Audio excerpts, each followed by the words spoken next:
when I say use your data collected during your graduate research assistantship as primary data for conference proposals, there's one more step. You need to play with it during your actual research courses.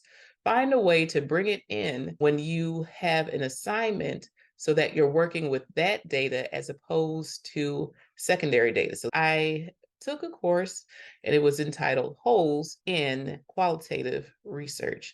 And so it was a chance for us to explore different methodologies, so different ways of approaching data collection and analysis. And one of the most important things that I learned in that class was that with certain methodologies, there are philosophies that guide them. And as a result, those who use those tools are approaching them from a specific philosophy or specific lens, if you will, if we're talking about glasses and how you are seeing things. And so I was finding that there was a conflict between the methods that I thought I wanted to use and how I actually saw the data as a Black person. And I'm not saying that all Black people look at data the same way.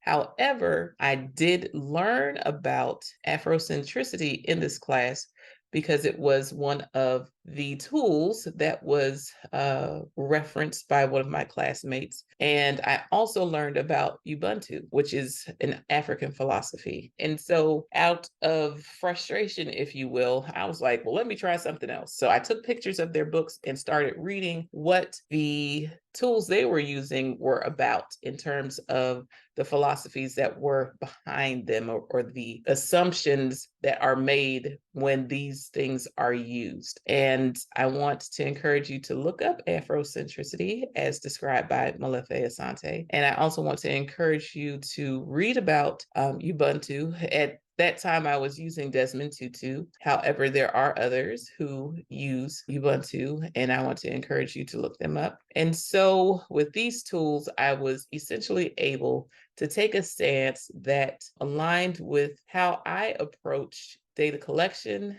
as well as data analysis and the philosophy of Ubuntu. And the English translation offered by MBITI, MBITI, is I am because we are, and since we are, therefore I am.